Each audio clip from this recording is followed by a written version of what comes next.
Los invito a que meditemos hoy en una realidad que acompaña nuestra fe y es la realidad de los milagros, de los signos de Jesús. Y les propongo hacerlo desde el texto del Evangelio de Marcos, del capítulo 1, del versículo 29 al 49. Nos narra el texto que después de que Jesús está en la sinagoga y ha sanado a un endemoniado, va a casa de Pedro. Estando ahí le dicen que la suegra de Pedro está enferma. Y Jesús va a buscarla y la toca. Y le quita la fiebre que tenía. Y esta mujer se levanta a servirle. Y cuando ya estaba anocheciendo, le traían muchos enfermos y endemoniados, a los que él sanaba y liberaba. Y muy de madrugada se retiró a orar. Y orando lo encontraron sus discípulos, los 4 que hasta ahora había llamado. Y le dijeron que mucha gente lo estaba buscando. Pero él tomó la decisión de empezar a recorrer Galilea para ir anunciando la buena nueva. Sobre este texto que he parafraseado, vamos a hacer la meditación. Porque como bien nos dice el texto y veíamos ayer estaba en el lugar propio de la oración, de la meditación, del compartir, que era la sinagoga. Pero ahora va a casa de Pedro, su discípulo. Cuando Jesús estaba en Cafarnaúm, vivía en casa de Pedro. Jesús había salido de Nazaret y no va a regresar a Nazaret. Ya los textos bíblicos no nos muestran más nunca a Jesús en Nazaret, sino recorriendo Galilea, pero no va a ir a Nazaret. Y allí en Cafarnaúm su casa era la de Pedro. Su casa era la de su discípulo. Y cuando llega a esa casa le dicen que la suegra de Pedro estaba enferma, con fiebre, a lo que él se acerca.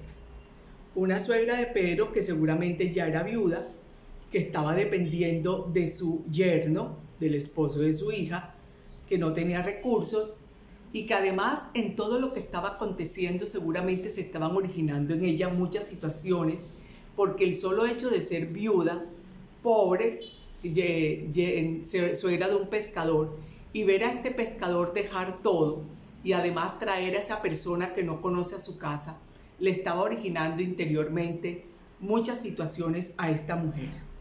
Pero Jesús se acerca y la tocó.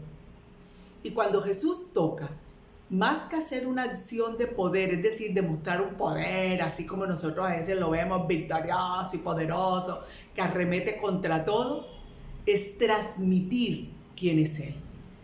Cuando Dios toca, lo que hace es transmitirnos quién es Él. Y transmitiéndonos quién es Él, esa realidad obra en nuestra vida. Para Jesús, esos son los milagros, que técnicamente se llaman signos, no milagros. Signos, es decir, un signo de que Dios está cerca. Un signo de que Dios ha dado a conocer quién es.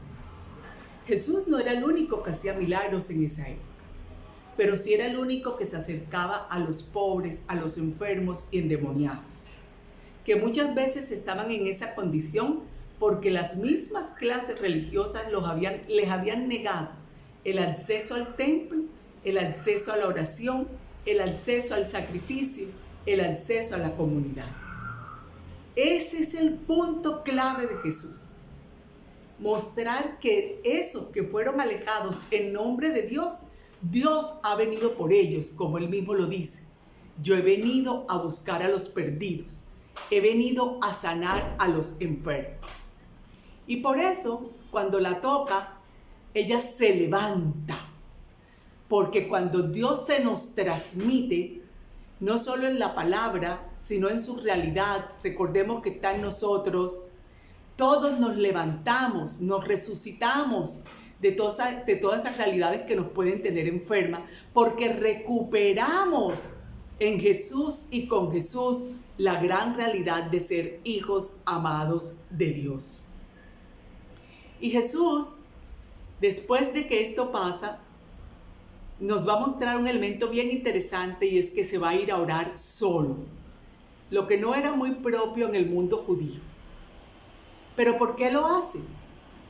Para buscar esa intimidad con el Padre, y atender desde la oración en esa relación con el Padre, el deseo de ese Padre, el querer de ese Padre.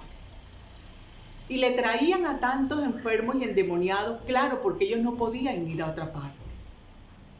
Y la casa de Pedro se volvió casa de sanación para enfermos y de endemoniados.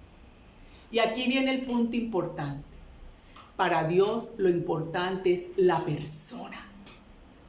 Para Dios lo importante no es hacer algo extraordinario por la persona, sino la persona misma. El cristianismo gira en torno a la dignidad de todos y cada uno como hijos de Dios. Por eso buscar simplemente que Dios haga milagros, que no es malo, pero no teniendo en cuenta el centro de lo que es el cristianismo, es simplemente buscar que Dios nos cambie una realidad por otra, sin comprometer como la suegra de Pedro nuestra vida para levantarnos a servir. Y empezó a recorrer toda Galilea. Dios se lo inspiró en esa oración. Todos los que estaban alejados era momento de volver, de escuchar, de ser recuperados. Los que estaban sufriendo, los pobres, los angustiados, los endemoniados, porque para eso había venido. Tú y yo ya hemos sido tocados por Dios. Y somos mediadores de ese toque de Dios para que otros sientan también a Dios cerca, que ha venido por ellos. Es hora de atender a los enfermos, a los endemoniados, a los pobres, a los abandonados, a todo aquel que se le dijo que no podía, que se le hizo un juicio moral, para tocarlo en el nombre de Jesús y que se les quite la fiebre y se levanten a servir a Dios. Espíritu Santo, ayúdanos, porque a veces estamos tan centrados en nosotros mismos que no pedimos sino para nosotros y para nosotros y para nosotros. Aun cuando ya hemos sido tocados, pareciera que lo hubiera hecho para que quedáramos siendo nosotros el centro. No, el centro es Jesús. Y en Jesús el centro es mi hermano. Y en Jesús el centro es el que necesita. El centro es el que está lejos, el que se siente que Dios no está por él. Espíritu Santo, ayúdanos. Ven en nuestra ayuda, ven a sanarnos, ven a quitar esas fiebres originadas por tantas cosas en nuestra vida para podernos levantar a servir a Dios. Pero también para recorrer con Jesús tantos lugares y anunciar para todos los enfermos, los endemoniados, los pobres, los tristes, los angustiados, que Dios está cerca. Y que su amor es tan grande que no solamente hace un signo, sino que nos toca para levantarnos, para resucitarnos de tantas realidades y vivir como nos corresponde, como amados hijos de Dios. Ven, Espíritu Santo.